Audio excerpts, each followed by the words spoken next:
Bienvenido, bienvenida a Lecciones de Vida. Hoy hablaremos acerca del fundamento del gobierno de Dios.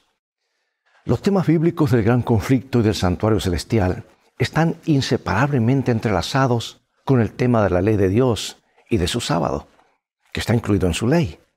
De hecho, la gran controversia comenzó con las acusaciones erróneas de Lucifer contra el carácter de Dios, contra su ley y los principios de su gobierno. Es que el ángel rebelde propuso que somos seres autónomos plenamente capaces de definir el significado de la vida en nuestros propios términos y moldear nuestras relaciones y la sociedad de la manera que queramos. En definitiva, esta proposición blasfema constituye el claro deseo de excluir a Dios de nuestras vidas, de nuestras relaciones e incluso del universo. Por esta razón, nuestra insistencia en la validez de la ley de Dios no es una cuestión de legalismo o salvación por las obras, sino que en la medida en que la ley de Dios es la expresión de su carácter, la ley se encuentra en el centro de la gran controversia misma. Por eso defender la ley de Dios es defender su carácter, el carácter de Dios, su estatus como creador y rey legítimo del universo, entronizado en su santuario celestial. Es más, defender la ley de Dios significa que entendemos que Dios es la única fuente de normas morales y del significado de la vida. Abandonar a Dios y sus principios de vida conducirá al caos y a la muerte eterna. Por esta razón, los adventistas del séptimo día proclaman las siguientes verdades bíblicas: la inmutabilidad de la ley de Dios, el sábado como señal de la creación y el reinado de Dios, el santuario celestial como sede del gobierno de Dios y de la salvación en el universo, el movimiento adventista como iglesia remanente, llamado a proclamar la última invitación de Dios a la humanidad a regresar a su reino. Pero el punto central, la pieza central de la misión de la Iglesia Adventista del Séptimo Día, son los mensajes, o es el mensaje de los tres ángeles de Apocalipsis 14. Porque estos mensajes indican que el gran conflicto es una elección entre dos principios diametralmente opuestos: el del diablo, que conduce a la perdición, y el de Dios, que lleva a la vida. Bueno, ve por tu Biblia. Profundizaremos en esto en un momento más.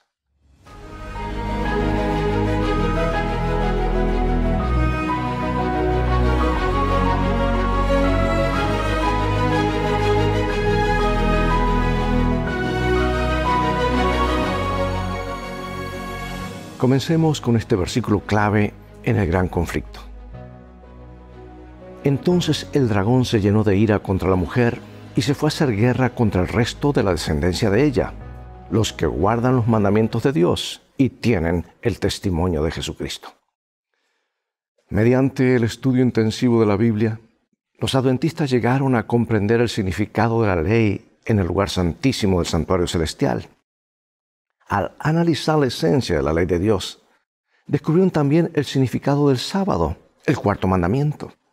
De hecho, este mandamiento, más que ningún otro, identifica claramente a Dios como nuestro Creador, el fundamento de toda verdadera adoración. Un tema que será especialmente relevante en los últimos días de la historia de la tierra. ¿Sabes que el objetivo de Satanás desde el principio ha sido frustrar la adoración a Dios, socavando la ley divina? Porque él sabe que ofender en un solo punto significa ser culpable de todos.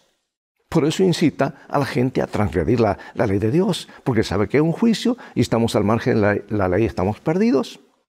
Satanás odia el sábado porque nos recuerda quién es nuestro Creador y cómo debemos adorarlo.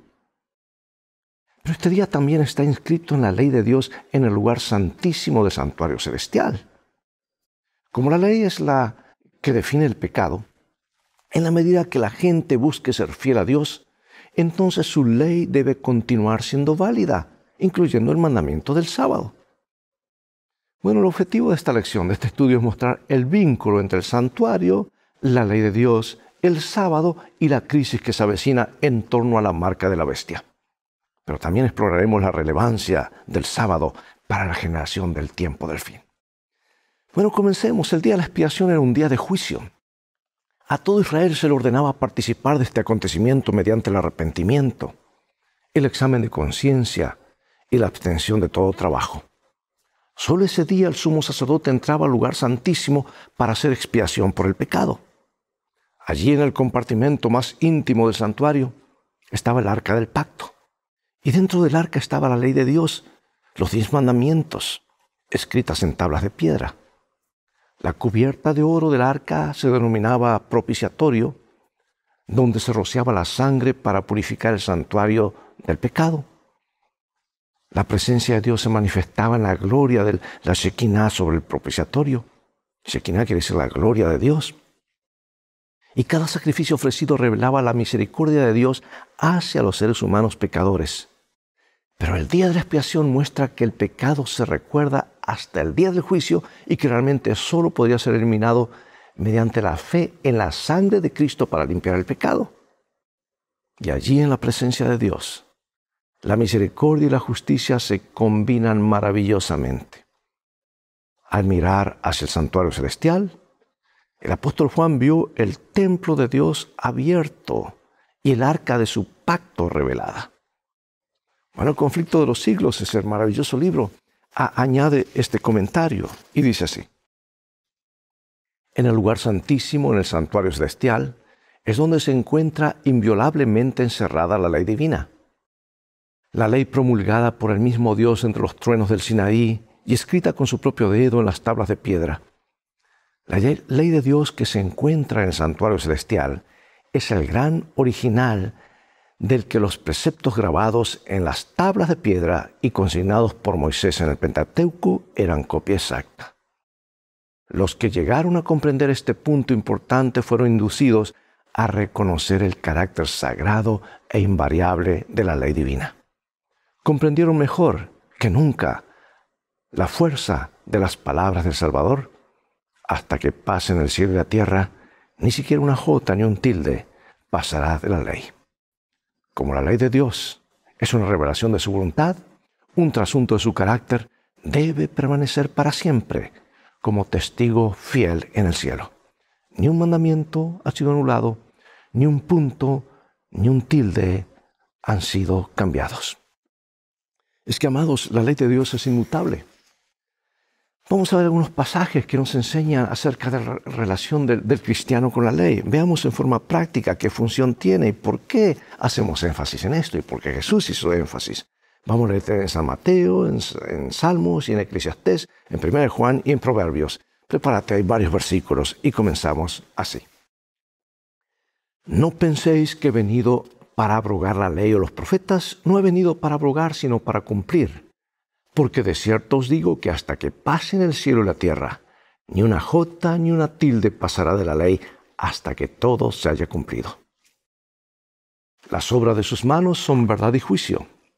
Fieles son todos sus mandamientos, afirmados eternamente y para siempre, hechos en verdad y en rectitud. El fin de todo el discurso es este: teme a Dios y guarda sus mandamientos, porque esto es el todo del hombre. Porque Dios traerá toda obra a juicio juntamente con toda cosa encubierta, sea buena o sea mala. Pues este es el amor a Dios, que guardemos sus mandamientos, y sus mandamientos no son gravosos. El que aparta su oído para no oír la ley, su oración también es abominable. Demasiado claro para no comprender lo que Dios dice y cuál es su voluntad. Por eso los adventistas del séptimo día siguen los pasos de los reformadores protestantes que defendieron la santidad de la ley de Dios. Observa esta poderosa declaración o afirmación de Juan Wesley, fundador del metodismo. Dice así: la ley ritual o ceremonial entregada por Moisés a los hijos de Israel, que contenía todos los mandatos y ordenanzas relacionados con los antiguos sacrificios y el servicio del templo, nuestro Señor verdaderamente vino a destruirla, disolverla y abolirla por completo. Pero la ley moral contenida en los 10 mandamientos e impuesta por los profetas no la eliminó. No fue el designio de su venida revocar ninguna parte de ella. Esta es una ley que nunca puede ser quebrantada, que permanece firme como fiel testigo en los cielos. Cada parte de esa ley debe permanecer vigente sobre toda la humanidad y en todas las épocas, ya que no depende ni del tiempo, ni del lugar, ni de ninguna otra circunstancia susceptible de cambio, sino de la naturaleza de Dios y de la naturaleza del hombre y de su relación inmutable entre sí. Poderosa cita, y estaba en lo correcto. Tristemente hoy ha habido un cambio que no ha sido autorizado por Dios. Ahora, amados, puesto que la ley de Dios es un trasunto de su carácter, el fundamento de su trono y la base moral de la humanidad, pues es por eso que Satanás la odia. Mira lo que dice este libro, El conflicto de los siglos, páginas 418 y 419. Nadie podía dejar de ver que si el santuario terrenal era una figura o modelo del celestial, la ley depositada en el arca en la tierra era exacto trasunto de la ley encerrada en el arca del cielo. Y que aceptar la verdad relativa al santuario celestial envolvía el reconocimiento de las exigencias de la ley de Dios y la obligación de guardar el sábado del cuarto mandamiento. En esto estriba el secreto de la oposición violenta y resuelta que se le hizo a la exposición armoniosa de las Escrituras que revelaban el servicio desempeñado por Cristo en santuario celestial. Si, amados, hay una batalla, hay una guerra, y este es el punto central del conflicto, es más que un día, es asunto de lealtad. Por eso pregunto, ¿cuáles son las razones que la gente presenta a menudo para alegar que ya no estamos obligados a guardar los 10 mandamientos? ¿Qué crees que hay realmente detrás de ello? ¿Cuál es la relación entre la creación, el sábado y la ley de Dios? Bueno, la creación habla de nuestro valor a la vista de Dios. No estamos solos en el universo. No somos una partícula cósmica, polvo cósmico, ni un accidente genético. En otras palabras, la hipótesis científica común de los orígenes de la vida, que ha sido acogida por los medios de comunicación y la cultura popular, presenta una visión de nuestros orígenes que es en todos los sentidos incompatible con el relato bíblico. Pero la mayoría lo cree. Estamos aquí, amados, porque Jesús nos creó. Y Él es digno de nuestra adoración no solo porque nos creó, sino también porque nos redimió. Y mantiene nuestro corazón latiendo. 3 veces somos de Él. La creación, la redención y la sustentación son la esencia de toda verdadera adoración.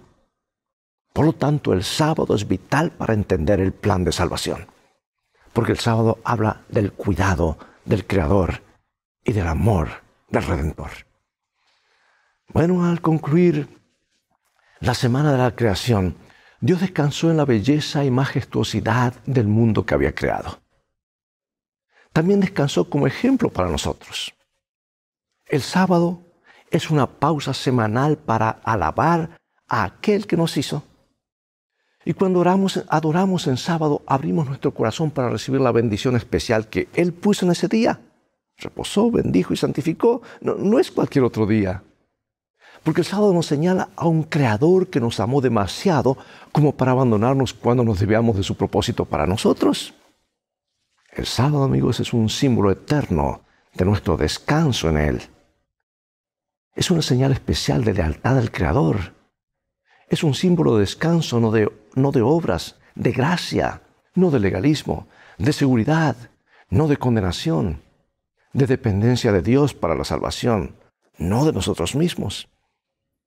El verdadero descanso sabático es el descanso de la gracia en los brazos amorosos de aquel que nos creó, de aquel que nos redimió, de aquel que volverá a buscarnos. Por eso el mensaje de Apocalipsis 14, el mensaje divino del tiempo del fin para el mundo, llama a la gente a descansar en su amor y cuidado cada sábado. Nos llama a recordar a aquel que nos creó y a darle gloria. La observancia del sábado es también un nexo entre la perfección del Edén y la gloria de los cielos nuevos y la tierra nueva. Y nos recuerda que un día se restaurará el esplendor del Edén.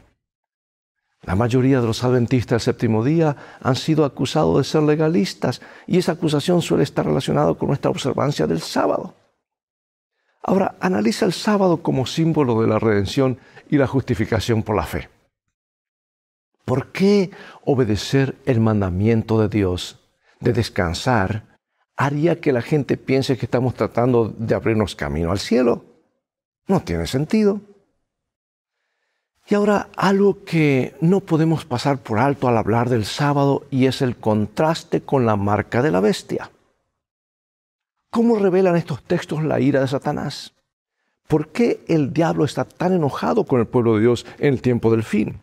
Apocalipsis 12, y Apocalipsis 13. Por lo cual, alegraos, cielos, y los que moráis en ellos.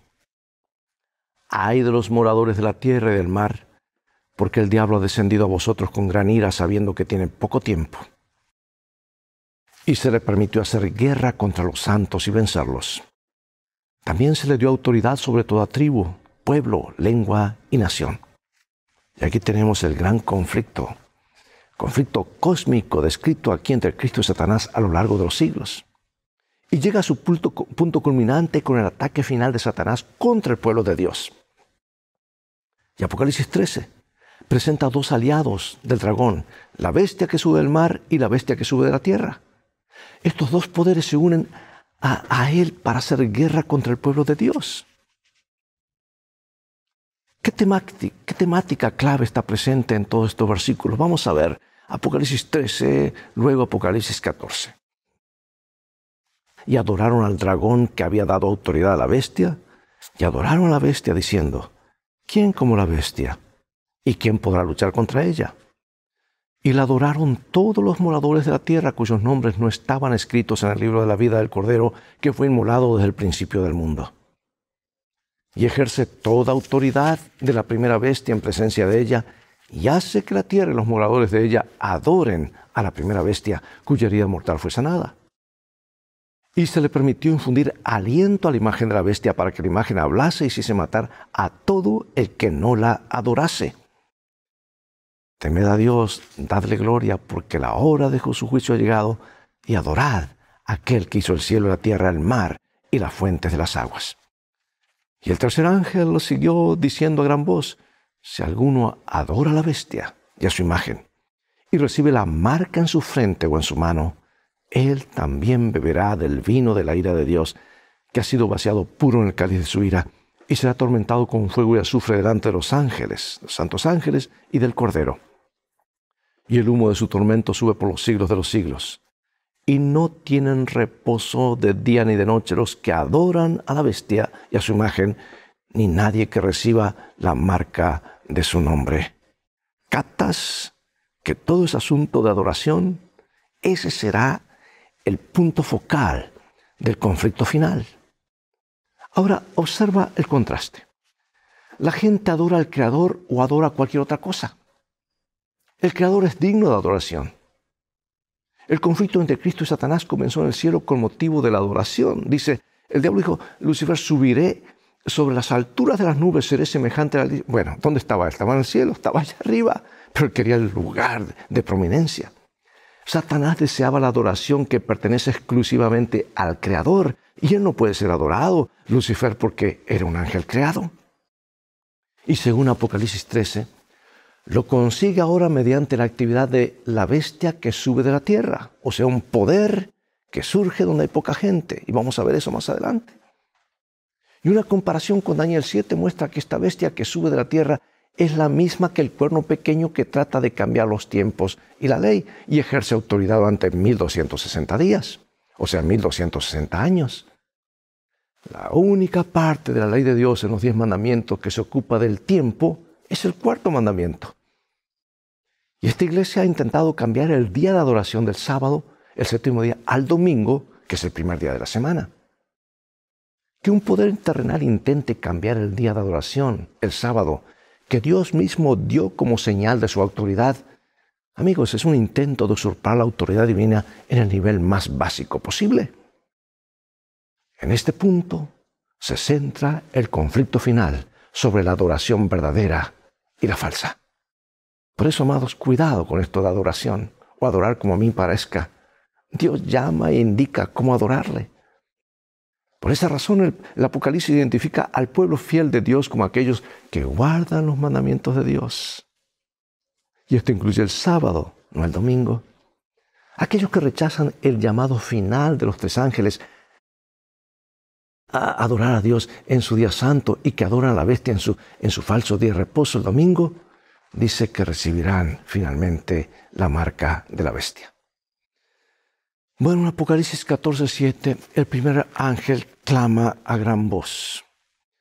Teman a Dios, denle gloria porque ha llegado la hora del juicio y adoren al que hizo el cielo y la tierra, el mar y las fuentes de las aguas. El llamado celestial es que rindamos nuestra suprema lealtad y sincera adoración al Creador a la luz del juicio inminente. Y el segundo ángel declara, ha caído la gran Babilonia. Le ha dado a beber a todas las naciones del vino del furor de su fornicación.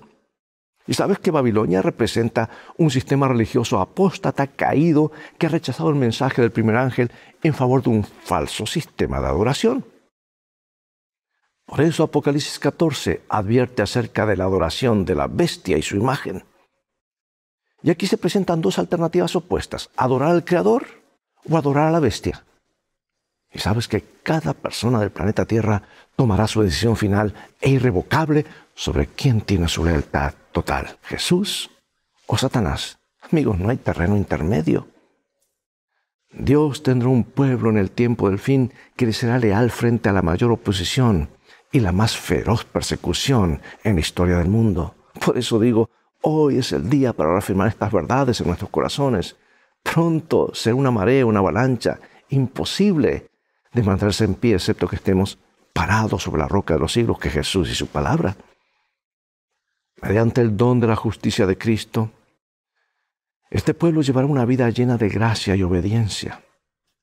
La adoración al Creador está en abierta oposición a la adoración a la bestia y se expresa en el cumplimiento de los mandamientos de Dios. Este conflicto final sobre la lealtad a Cristo o la lealtad al poder de la bestia se centra en la adoración. Y en el centro de este gran conflicto entre el bien y el mal está el sábado. Estos consagrados seguidores del Salvador no solo tendrán la fe en Jesús, sino también tendrán la fe de Jesús. La fe de Jesús es una fe tan profunda, tan confiada, tan comprometida que todos los demonios del infierno y todas las pruebas de la tierra no pueden sacudirla. Es una fe que confía cuando no puede ver, que cree cuando no puede razonar, ¿por qué?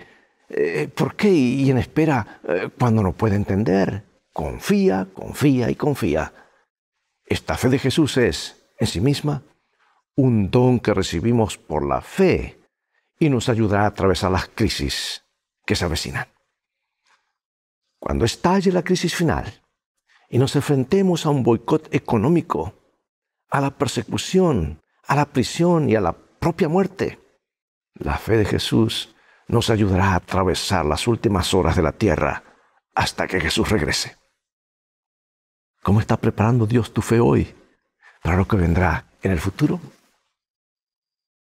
Y ahora finalizo con esta cita inspirada, tan bella, de mi autora favorita, que dice: pero los cristianos de las generaciones pasadas observaron el domingo creyendo guardar así el día de descanso bíblico, y ahora hay verdaderos cristianos en todas las iglesias, sin exceptuar la católica romana, que creen honradamente que el domingo es el día de reposo divinamente instituido.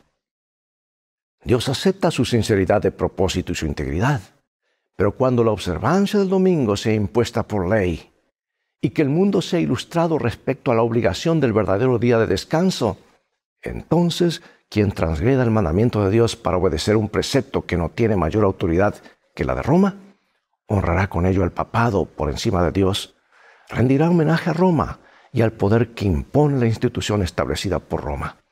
Adorará a la bestia y su imagen. Cuando los hombres rechacen entonces la institución de Dios que Dios declaró ser el signo de su autoridad y honren en su lugar lo que Roma escogió como signo de su supremacía, ellos aceptarán de hecho el signo de la sumisión a Roma, la marca de la bestia. Y solo cuando la cuestión haya sido expuesta así a las claras ante los hombres y ellos han sido llamados a escoger entre los mandamientos de Dios y los mandamientos de los hombres, será cuando los que perseveren en la transgresión recibirán la marca de la bestia. Oremos, Padre Celestial. Gracias por hablarnos claramente en tu palabra. Se acerca el conflicto final y ya estamos sobre el borde de este conflicto. Reafirma estas verdades en nuestros corazones y mentes. Tú eres nuestro Creador, nosotros tus criaturas.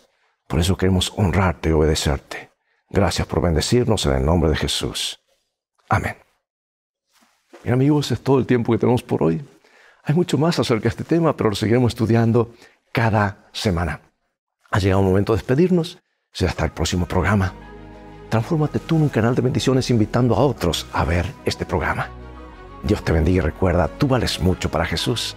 Él te ama más de lo que puedes imaginar. Maranatá, Jesús viene pronto.